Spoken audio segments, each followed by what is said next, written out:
بھاگے گا تو نہیں؟ نہیں۔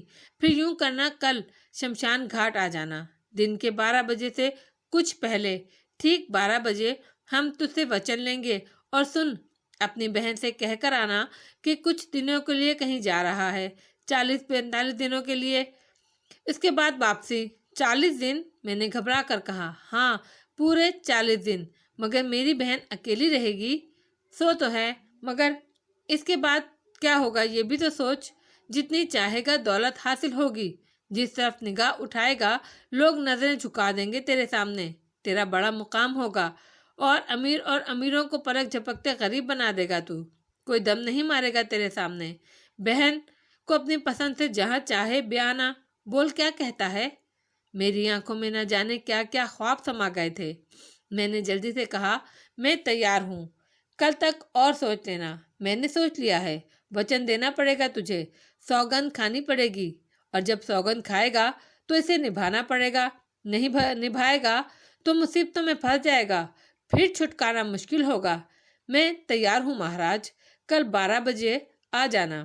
آ جاؤں گا، میں نے جواب دیا، اور سادھو ایک دم واپسی کے لیے مڑ گیا۔ میں نے اس کے پیچھے قدم اٹھانے چاہے مگر ہل بھی نہیں سکا۔ میرے قدم جم گئے تھے۔ پھر جب وہ نظروں سے اوجھل ہو گیا تو میرے پاؤں کھل گئے۔ مجھے بڑا خوف محسوس ہوا، مگر میں نے خود کو سنبھال لیا اور گھر کے اندر گیا۔ بہن کو میں نے اصل صورتحال نہیں بتائی، اور سادھو مہاراج کے بارے میں یہ کہہ کر ٹال دیا کہ وہ دیوان لال کے رشتے دار تھے اور میری نوکری کے لیے آئے تھے۔ نوکری کے لیے؟ میری بہن نے پوچھا۔ ہاں، دیوان لال کے کہنے پر انہوں نے میرے لیے ایک اچھی نوکری تلاش کی ہے۔ سچ بھیا؟ یہ تو بڑی اچھی خبر ہے۔ ہاں، کل ہی جانا ہے مجھے، بستی کے باہر، شاید چندوسی۔ واپسی میں مہینہ سوا مہینہ لگ جائے گا، اور میں اکیلی رہوں گی کیا؟ شمشاد چچا سے کہہ دوں گا، حسینہ چاچی تیری خبر رکھیں گی، پیسے تیرے پاس موجود ہیں، کسی کو ہوا تک نہیں لگنے دینا، آرام سے نکال کر خرچ کرتی رہنا۔ سوا مہینے کے بعد واپس آ جاؤں گا، اور اگر نوکری اچھی ہوئی تو تجھے بھی ساتھ لے جاؤں گا۔ میری معصوم بہن تیار ہو گئی۔ شمشاد چچا اور حسینہ چاچی ہمارے پڑوسی تھے، بڑے ہمدرد لوگ تھے، ہمارا بہت خیال رکھتے تھے۔ میں نے ان دونوں کو بھی یہی کہانی سنائی، اور اس طرح اپنی بہن کے لیے بندوبست کر دیا۔ ساری رات خوشی کے مارے نیند نہیں آئی۔ نہ جانے کیا کیا سوچتا رہا میں مسعود بھیا، خوبصورت کوٹھیاں، شاندار کاریں، اور نہ جانے کیا کیا۔ دوسرے دن اسی طرح تیاریاں کی جیسے شہر سے باہر جا رہا ہوں۔ 12 بجے سے پہلے شمشان گھاٹ پہنچ گیا، مگر وہاں بہت سے لوگ موجود تھے۔ نئی چتا بنائی گئی تھی، کسی مردے کی ارتھی لائی جا رہی تھی۔ میں وہاں سے دور ہٹ گیا اور ایک سنسان گوشے میں جا بیٹھا۔ ٹھیک 12 بجے اچانک میرے پیچھے آہٹ ہوئی۔ میں نے سادھو کو وہاں کھڑے پایا۔ وہ مجھے دیکھ کر مسکرا دیا۔ آ گیا بالک؟ ہاں مہاراج، ادھر تو مردہ جلایا جا رہا ہے۔ ہاں، میں تو پریشان ہو گیا تھا۔ کیوں؟ سوچ رہا تھا کہیں ان کی وجہ سے آپ یہاں نہ آئیں۔ جواب میں سادھو نے قہقہا لگایا اور بولا، تماشا دیکھے گا؟ تماشا؟ ہاں، میری شکتی کا تماشا۔ شاید تو مجھے کوئی معمولی جوگی یا سنیاسی سمجھتا ہے باولے۔ میں شنکھا ہوں، پدم شنکھا، بھوریا چرن ہے میرا نام۔ کالے جادو کے سنسار کا سب سے بڑا نام ہے یہ۔ تجھے تماشا دکھاتا ہوں، ادھر دیکھ۔ اس نے مجھے ان لوگوں کی طرف متوجہ کیا جو چتا کے قریب تیاریوں میں مصروف تھے۔ ارتھی چتا کے قریب رکھی ہوئی تھی، پنڈت اشلوک پڑھ رہے تھے۔ اچانک ارتھی پر سے مردے نے ایک چنگھاڑ ماری، اور آس پاس کھڑے لوگ چونک کر اسے دیکھنے لگے۔ یہاں مردہ صاف دکھائی نہیں دے رہا تھا، لیکن اس کے بدن میں جنبش محسوس ہو رہی تھی۔